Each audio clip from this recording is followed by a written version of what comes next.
My mission is simple, to make you money. I'm here to level the playing field for all investors. There's always a bull market somewhere, and I promise to help you find it. Mad Money starts now.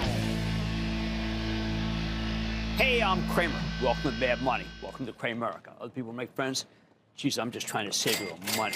My job is to put everything in context, and I'm going to do it today, and I'm going to do it for you. Call me at 1-800-743-CNBC. Tweet me at Jim Cramer. Right, they wipe out these gains pretty easily, don't they? Just like that, the sellers take away months, if not years, of profits because they want to get ahead of a potential recession. And then they swap into the safety stocks that thrive in a slowdown. Welcome to the world of recession preparation, where it doesn't matter what prices you get on the sales or the buys, as long as they get done, which explains today's terrific action. Dow tumbling 8 or 90 points, S&P plunging 2.69%, and the Nasdaq plummeting 4.0%.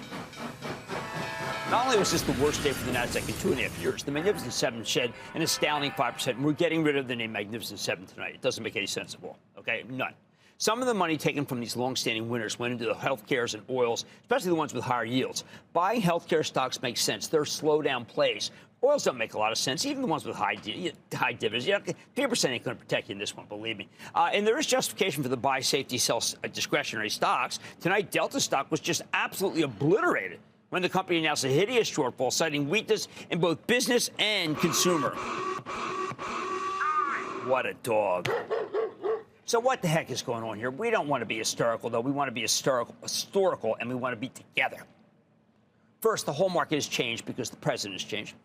Trump, 1, favored the stock market and hated to see the Dow Jones Industrial Average down. Trump, 2, favors rebuilding America at the hands of our greedy trading partners by slapping their exports with big tariffs. By the way, remember, I agree with the greedy trade. I'm not against what he's doing. I'm against the way he's doing it. We know that President Trump claims to admire President McKinley. He restored the name of our highest peak from its native name, Denali, to Mount McKinley in honor of the 25th president. Quite a significant switch from when President Obama in 2015 scrapped McKinley and restored it to Denali. Like most everything else that we thought President Trump stood for, McKinley represented the banks and the business interests of the time. That's turning out to be first President Trump, though, not the second. It was William Jennings Bryan, the loser in the 1896 race, who was the populist, and he sounds a lot more like Trump. Trump, too, is William Jennings Bryan. He ain't McKinley. Bryan ran on the Democrat Populist Party ticket. He stood for helping working people against the big moneyed interests. His followers wanted easy money, which at the time meant using silver coins as well as gold. But here's the thing. Trump won was very much in the vein of McKinley. And Wall Street liked that.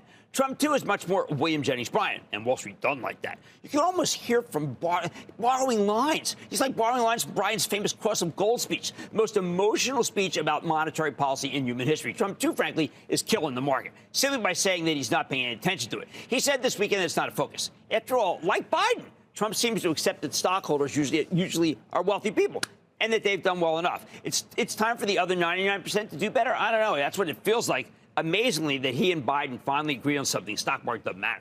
Now, let's get serious. I've been saying for weeks that we have a Walmart White House where the president favors everyday lower prices for stocks. Weeks. I've said that he's giving nothing, literally nothing, to stockholders. Today, everyone seemed to discover what I've been saying every night here. The everyday lower price tagline is totally true. It's not meant to be funny. The thing is, we like it at the supermarket. We like the lower prices. We're not so fond of it here. All right? I mean, we like this part, and we don't like this part. Pretty simple. This good, this bad. How long can this stuff go on? I don't know. William Jennings Bryan stayed that way until he died. But then again, he never won the presidency. I don't think that Trump will start going easier on our trading partners just because the Dow's been eviscerated. He's not sacrificing our trade policy on a cross of gold, meaning, of course, higher stock prices. Of course, not many investors saw this coming, and that's incredible to me. And the shock from Trump's change in attitude has terrified the money men, the big money men, the ones that William Jennings Bryan attacked. Virtually overnight, they've decided that we're headed for a recession, and it's going to happen fast. The thesis, we're a consumer country. They think the consumer's finished because of turmoil created by the Walmart White House.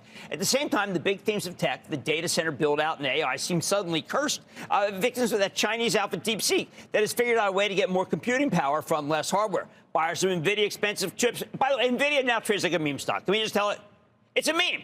That's why it's getting crushed. Let's not fool around. It's a meme stock. Hey, maybe the strong orders we saw from Oracle tonight can turn things around. But then again, the Delta shortfall sure does upset that.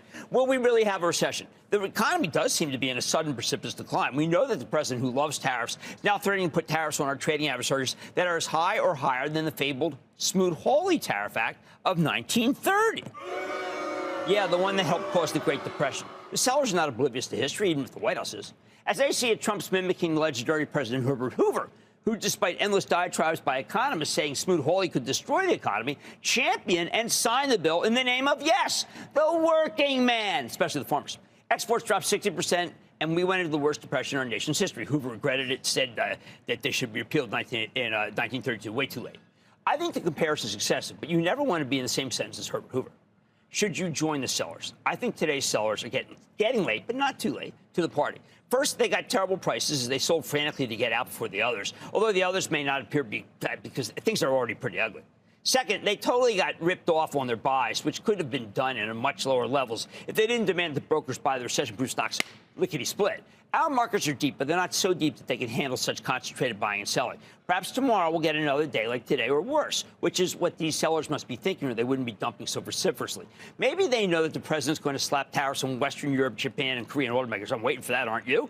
The trade barriers from those guys are awful. Maybe he attacks the new Canadian leader, Mark Carney, great guy, smart guy, but right now on the wrong side of the trade. Or maybe, just maybe, they know that Trump will defend the farmers against the Chinese. I can hear him say the words already. President Trump, here, just write this down.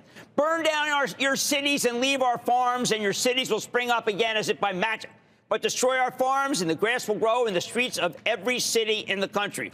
Oops, that's the William Jennings Bryan Crossum Cole speech. Sorry.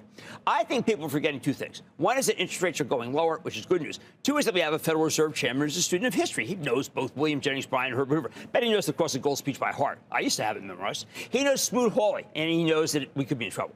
Can Jay Powell Trump? I've been waiting to use that line for years. I say it'll be the other way around. Get ready for Trump to attack Powell for doing something, anything. I don't know. It doesn't have to be accurate.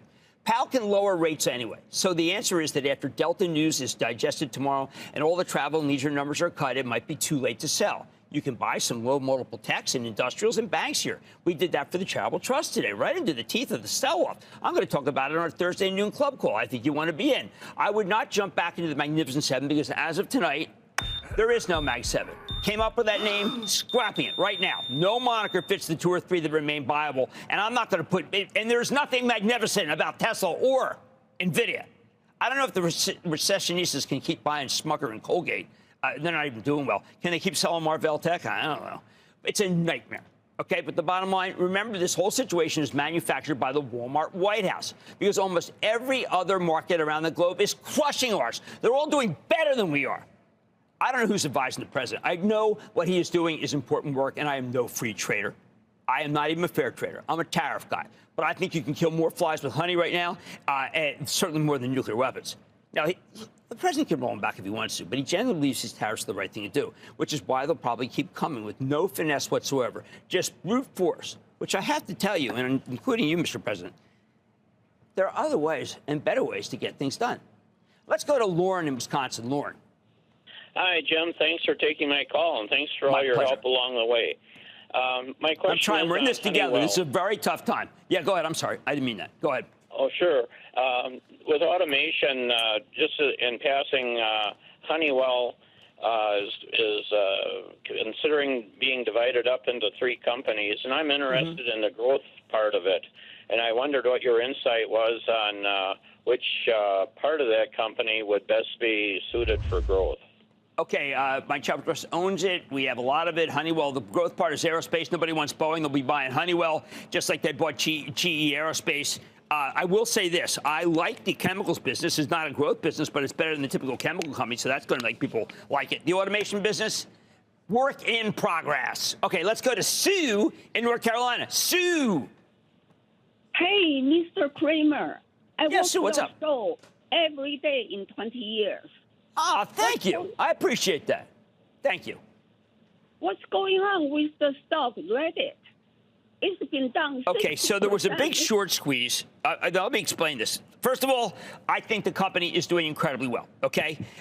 It didn't do as well as what people felt because the stock had gone up so much, people were expecting something perfect. Second, there was a gigantic short squeeze. People were betting against it, betting it wouldn't be a good quarter, and it didn't come out perfect quarter. Third, I think that Steve Huffman's doing a great job, and I would start right here. Right here. Yeah, let's say you want to buy 100 shares, buy 25. That's what we're doing, by the way, guys. We're not buying 100 shares all at once. We're buying 25, 25, 20. Okay, we're buying down. That's what you do. Leave room, okay? Leave room. Look, the White House can roll back these tariffs if they wanted to, but right now they are more intent on rolling back the prices of stocks. We have money tonight. I'm kicking off a series dedicated to finding opportunities to sell it. First, after Costco's strong quarter, I'm shopping for the reasons behind the wholesale chain's pullback. And can On Holding and Deckers stay on track despite these market headwinds? I'm running through the pair's latest numbers.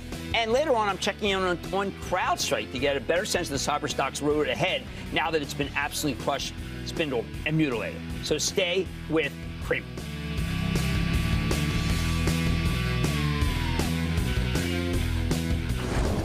Don't miss a second of Mad Money. Follow @Jim Cramer on X. Have a question? Tweet Cramer. #MadMentions. Send Jim an email to madmoney@cnbc.com or give us a call at 1-800-743-CNBC. Miss something? Head to madmoney.cnbc.com.